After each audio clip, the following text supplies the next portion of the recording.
Welcome back to Mount Olympus, the only table where immortals settle old scores over a golden microphone.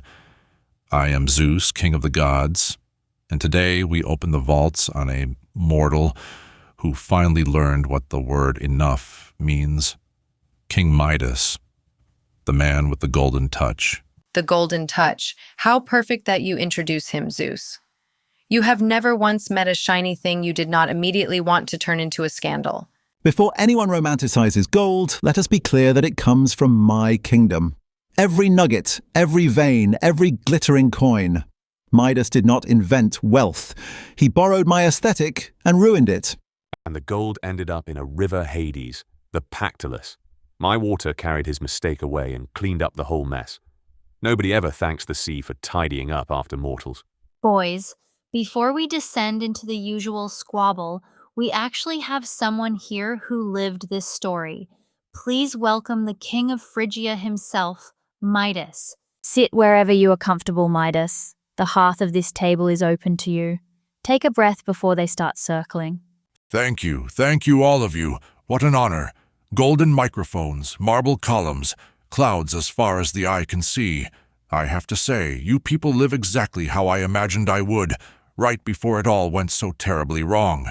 You imagined it well, Midas, but we love a redemption arc at this table. Your record, I'm afraid, is a solid gold cautionary tale. Start us at the beginning. A cautionary tale from a man about to be famous for hoarding. Forgive me, but I am genuinely curious how a story like that begins. Please go on. Before the gold, Midas, you were already a king. You already had wealth. Tell them what your gardens were like before any of the trouble. Hestia asks the right question first. My gardens in Phrygia were famous. Roses with 60 petals, sweeter than any in the world. I did not lack for beauty. That is the part every storyteller forgets. 60-petal roses. See, this is what I love. A king who understood that the earth gives freely if you only tend it. So what broke the harmony, Midas? I can tell you where it starts because the guest was Silenus, old satyr, permanently drunk, tutor and foster father to Dionysus. My realm sees him often. He keeps almost dying and then, somehow not. A drunk satyr wanders into your garden, and this is the start of your whole legend. Do you know how hard the rest of us work for a story? I flood entire coastlines and get a footnote. My farmers found the old satyr passed out among the roses, wine-soaked and snoring like a landslide. They could have robbed him. Instead, they brought him to me, and I fed him, gave him wine, and let him ramble about the meaning of existence for 10 whole days. 10 days of hospitality to a stranger who could not even stand up straight. And then, being a decent host, you escorted him back to Dionysus. This is the moment, Midas. This is where a wiser man pauses. 10 days of shelter and warmth, asking nothing in return. That is sacred work, Midas. The hearth does not demand a guest's pedigree before it warms him. And I will note, for the record, that you did not ask for a reward. That is more restraint than most kings I have ever hosted, mortal or immortal. So Dionysus hands him a blank check. Any wish, no strings. Do you understand how rare that is? I once raised 3 storms just to get a mortal's attention, and this man gets a wish for babysitting. Babysitting with dignity, Poseidon. And yes, Dionysus offered me anything. I will not pretend I agonized over it. The words were out of my mouth before my brain had a chance to catch them. Let everything I touch turn to gold. He looked at me, and I swear there was pity in his eyes even then, and said, "It is done." Pity. Yes, every god at this table knows that exact look. It is the one Zeus gives right before he grants a request he already knows will destroy someone. I have been on the receiving end of that generosity more than once. That is an entirely different thing, Hera, and you know it. I grant boons with wisdom. Dionysus grants them with a hangover. There is a meaningful distinction. The distinction is that yours simply take longer to kill people. Go on, Midas. You went home fabulously rich. For about an hour, if memory serves. For about an hour it was paradise. I touched an oak twig. Gold. A stone from the path. Gold. An apple. A tassel of wheat, a roof tile, all of it gleaming and mine. I actually wept with joy. See, this is what mortals never grasp about power. It is not the having, it is the flow. Water flows, wealth should flow. You dammed it all up in 1 hour and it was about to drown you. I ran through my palace like a child, gilding the columns, the fountains, the door handles. I turned my whole room full of roses to gold.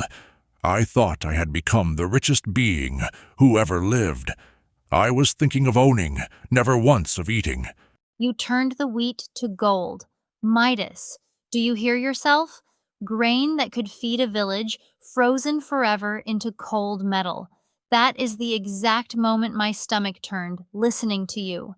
The hearth's revenge is always a quiet one, Midas. Tell them what happened when you finally sat down to dine. I called for a feast to celebrate. Roast lamb, fresh bread, figs, the best wine in my cellars. I lifted the bread to my mouth, and it turned to gold between my teeth. The wine hardened into a glittering ribbon before it ever touched my lips. The richest man alive, about to starve at his own banquet. A river of gold running down your chin and not one drop you could swallow. I told you, flow. You cannot drink a dam, Midas. Poseidon is unexpectedly wise today, and it pains me to say so. Gold in my realm sits in the dark and does absolutely nothing. It is inert. You discovered what I have always known. You cannot eat a treasury. Wait, was that Hades agreeing with me? Mark the day. Somebody carve it into a column. The king of the dead endorsing the god of the sea. The two of you can plan your alliance later. My point, Midas, is that you had turned yourself into a beggar wearing a crown of solid gold. Delightful irony, genuinely. Which, honestly, is the most accurate portrait of half the kings I have ever met. Rich beyond counting and starving for the one thing they cannot buy. Present company at this table possibly included. Mock me, Queen Hera. That is fair. But you have not heard the worst of it yet. Because it was not the hunger that broke me. My daughter came running into the hall, frightened by all the shouting and the strange gold everywhere. She wanted comfort. She ran to me before I could stop her. She turned to gold in my arms, mid-embrace. Her smile, her reaching hands, her eyes still open, all of it solid, cold, perfect, and gone. I was holding a statue of the person I loved most in the entire world. There it is. That is the part of your myth I have carried like a stone for centuries, Midas. A father whose own touch destroys his child. Do you have any idea how close that cuts to my own wound? Tread carefully, Midas. That is a delicate subject at this table. I am, after all, cast as the villain of the Persephone chapter, if you ask her mother. If I ask her mother? Yes, Hades. You took my daughter down into the dark. At least Midas wanted his back the instant he lost her. At least his grief made him move. And I gave her back for half the year, which is more than most of your grudges ever surrendered, Demeter. But this is Midas's confession, not our marriage counseling. Let the man finish. Let us not fold Midas's grief into your old argument, you two. Something rare is happening here. A mortal is telling us the honest truth about the moment he broke. Let him have it. Hestia is right, as she quietly always is. So, Midas, you are holding your golden daughter, surrounded by riches you cannot eat. What does a man do at the very bottom of a wish? He prays, Zeus, not for more gold, not for anything he can hold. He kneels in a palace worth more than any kingdom on earth, and he begs the god who cursed him to take every last speck of it back. And people still call that greed. I ask you, is it greed to beg to be made poor again? Now that I can respect. A king begging the tide to come in and wash away his own treasure. I have never in all my centuries heard of such a thing from a mortal. Poseidon is nearly weeping into his seaweed beard, and yet he is not wrong. Renouncing power is far rarer than seizing it. Most of the men I have known would rather starve gilded than admit a single mistake. If that is aimed at me, Hera, I renounce things constantly. I will think of a specific example. The broader principle absolutely stands. Take all the time you need, brother. We have eternity. Midas, Dionysus answered your prayer, did he not?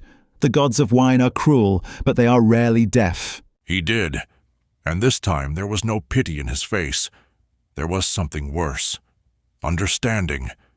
He told me the curse could be lifted, but I had to go and wash it away myself, in the river Pactolus near Sardis. Plunge my head and hands beneath the source, and let the current carry it out of me. My river, my beautiful, cold, mountain-fed Pactolus. This is my favorite part of the entire myth, and nobody ever gives me the credit. Tell them what happened to the water, Midas. I waded in up to my shoulders. The moment the current touched me, the gold left my skin like a fever finally breaking, and the riverbed beneath me turned to gold, sand, pebbles, everything gleaming under the clear water. To this very day, the Pactolus runs gold in its sands. So the gold went back into the earth and the water, where wealth actually belongs. Moving.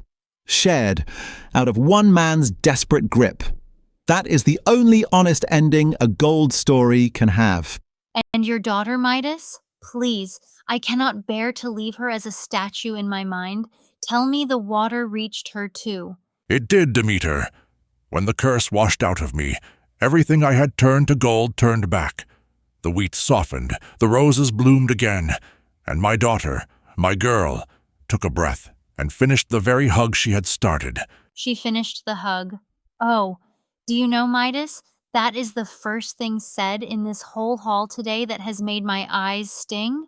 She got to finish the hug. That is the hearth's true reward.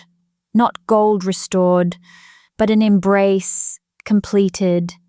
You were handed back all the ordinary things, Midas, and only then did you finally see they were the treasure. A beautiful lesson, hard won and wise. And that, dear listeners, is the story of King Midas and the golden. Why are you all looking at me like that? That is the story. That is the whole story. That is not the whole story, Zeus, and you know it perfectly well. You want to stop here because the rest of it involves a music contest, a spectacularly bad decision, and a pair of donkey ears. Shall I tell it, Midas, or will you? I was really hoping we could skip that particular chapter, Queen Hera. A man reforms, he learns, he becomes decent, and still for eternity, all anyone ever wants to talk about is the ears. The ears! I have been sitting on this for the entire episode. You cannot come to Mount Olympus and skip the ears, Midas. It simply is not done.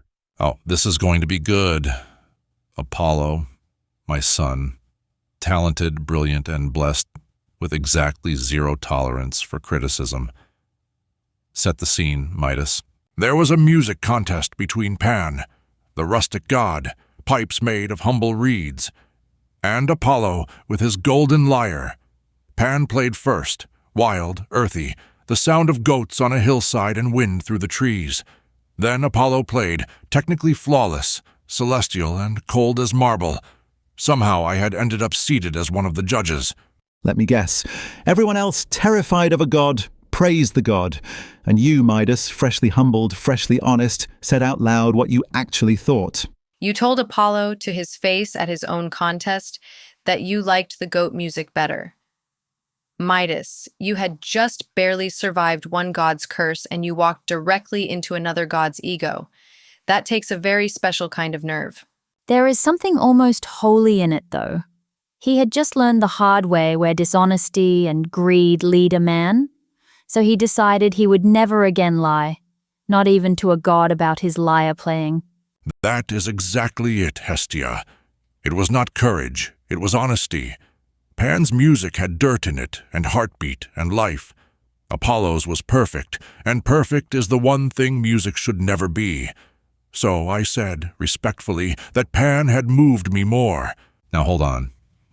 Apollo did not curse you for honesty, Midas. He cursed you for having demonstrably bad taste. There is a difference.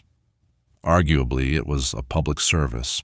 Apollo turned to me, and his face did not even change.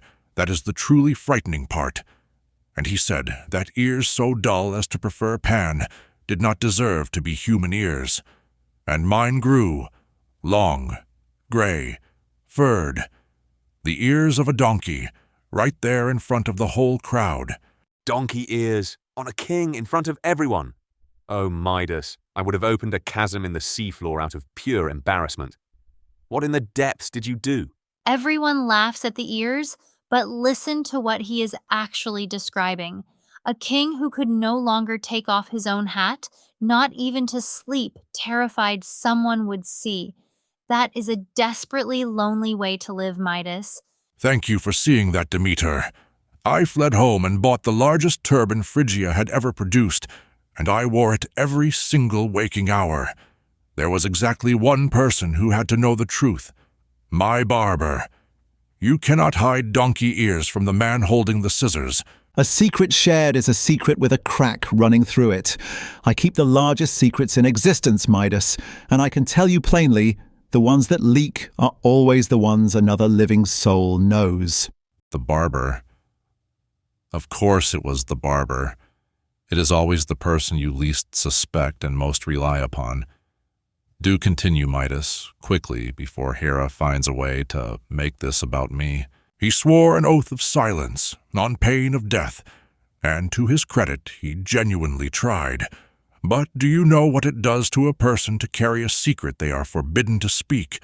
It becomes a pressure, a physical weight pressing against the inside of your skull. I know precisely what that does to a person.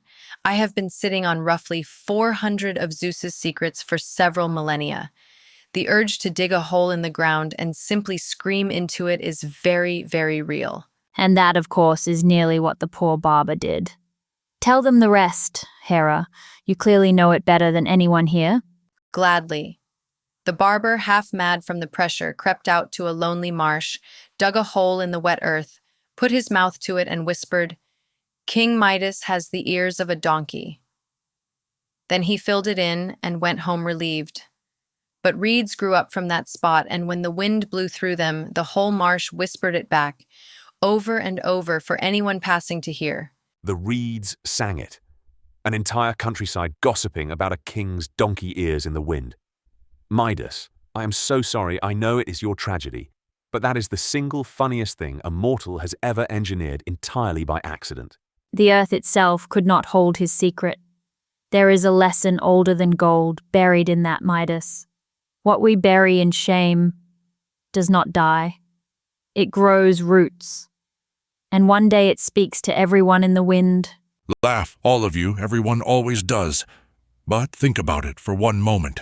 The single time in my life I chose honesty over flattery, I was punished for it. And then even my hidden shame was dragged out into the open by a marsh full of reeds. What exactly was I supposed to learn from that? That is a fair and genuinely painful question, Midas. First, your honesty costs you your ears, then the earth refuses to let you hide the wound.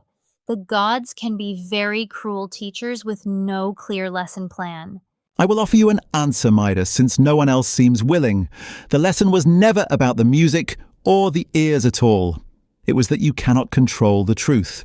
Not by gilding it, not by burying it in a marsh. It surfaces. It always surfaces. That is grim even for you, brother. I prefer a simpler moral. Do not insult the god's lyre playing at his own event. Basic diplomacy. My children are sensitive creatures. Your children are sensitive because their father models it so beautifully, Zeus. You once turned a man into a woodpecker for laughing at you. Apollo's donkey ears are practically a study in restraint by comparison. And nobody so much as blinks when Apollo does it. But when I raise one tidal wave over a slight, suddenly I am unstable and I need to work on my anger. The double standard on this mountain is genuinely astonishing. You do raise a great many tidal waves, brother, but there is a real point buried in all your shouting, as there often is. We punish mortals endlessly for the very same flaws we happily celebrate in ourselves. This is exactly what I hoped would happen if I came here. The gods themselves, arguing over the fairness of the very curses they hand down. Do you have any idea what that is like from the receiving end? You never get to see the lesson plan, as Demeter put it. The lesson plan is wisdom, Midas. It is always wisdom. Sometimes it simply arrives wearing donkey ears and a thick coat of gold. A truth does not have to be pleasant to be a truth. Then let him tell it his own way, Zeus, not the tidy moral the poet stapled onto the end. Midas, what did the king of Phrygia actually carry away from all of this? That the things truly worth having cannot be touched into existence or hoarded in a vault. Bread you can eat, wine you can drink, a child in your arms who is warm and breathing. I owned the entire world in gold, and I was the poorest man alive. There. That is the golden truth of Midas, and it is not made of gold at all. The hearth has been trying to teach that one lesson since the very first fire was lit. It took a whole river to finally teach it to you. I will say this, and it costs me something to admit it. Most mortals who pass down into my realm never learn that lesson at all. They arrive still clutching at things they cannot possibly bring with them. You, Midas, learned it while you were still alive. That is rare. Coming from the god of the dead himself, I think that is the finest thing anyone has ever said about me. Certainly finer than the man with the golden touch. And you gave me the golden Pactolus, so honestly, you and I are square. No hard feelings whatsoever about the donkey ears. I only laughed because it was genuinely excellent material. Comedy is comedy, my friend. I like him. I truly did not expect to, but I do. A mortal who begged to be made poor and then told a god his music was boring. Midas, you have more spine than half the immortals I married into. Married into is a rather pointed way to describe your own free choices, Hera, but I will let it pass in the generous spirit of the episode. Before we wrap this in a neat bow, I want to return to one thing. The daughter, Midas. Did it change how you raised her after you held her as a golden statue and then got her back? Every single day, Demeter. I never again valued a thing over a person. I gave treasure away like it was water.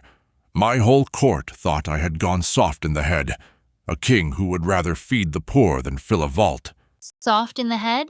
No, soft in the heart, which is the only softness ever worth having. You would have made a fine farmer, Midas.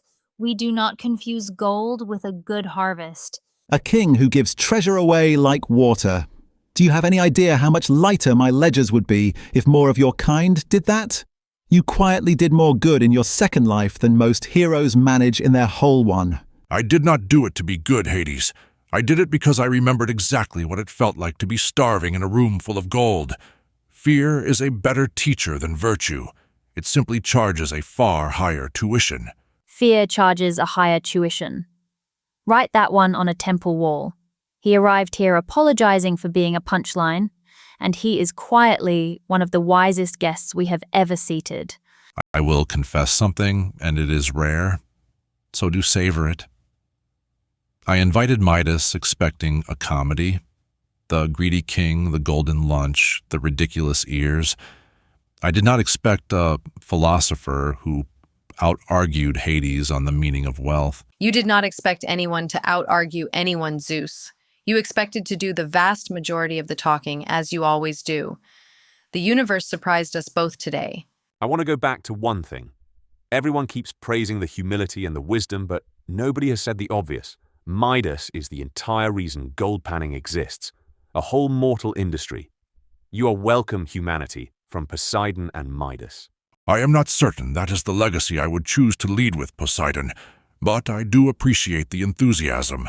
If I get any vote at all, I would rather be remembered for the giving than for the gold. You do not get a vote, Midas. Nobody does. That is the true cruelty Apollo taught you with the reeds. The story tells itself, and the wind decides which part to sing. You cannot curate your own myth. But you can sing your part here, at this table, while you still hold the microphone. Say it plainly, Midas, however you would want it remembered. Then let me sing it.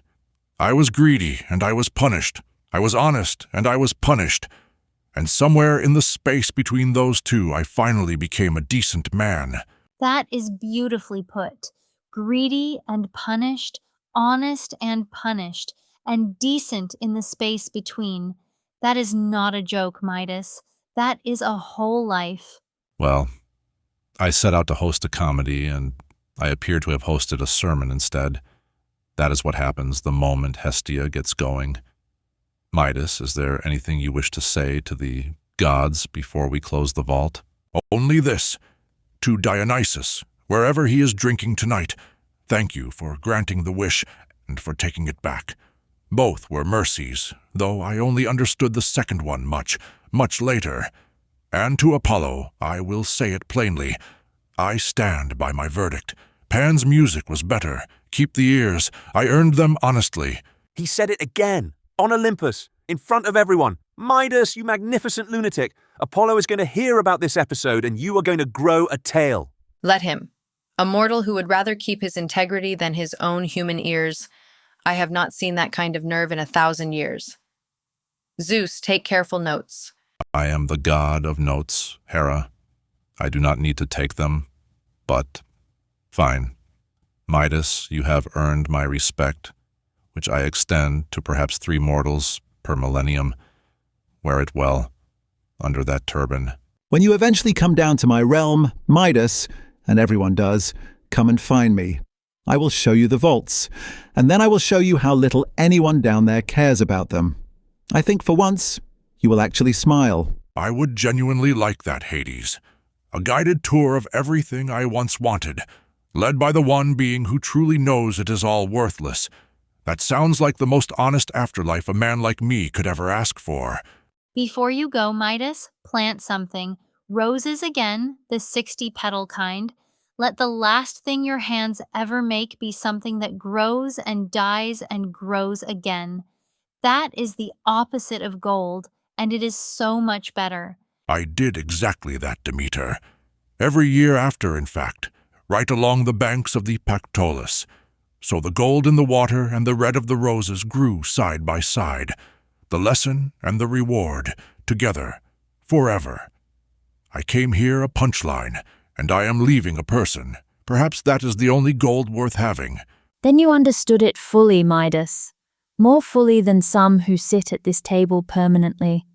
Thank you for trusting us with the whole of it. The gold, the ears, the reeds, and all. Genuinely come back sometime. It is not often a guest leaves this table having taught the hosts something. You are welcome at this hearth whenever you like. And bring some of that river water with you next time. I would love to see the look on Hades' face when we pan gold right here at the podcast table. You will do no such thing at my end of the table, Poseidon, but Midas is welcome. That, from me, is a standing ovation. Safe travels down the mountain, Midas. Tend those roses, and do not let anyone ever tell you your ears were the most interesting thing about you. And that, dear listeners, is the golden truth of Midas.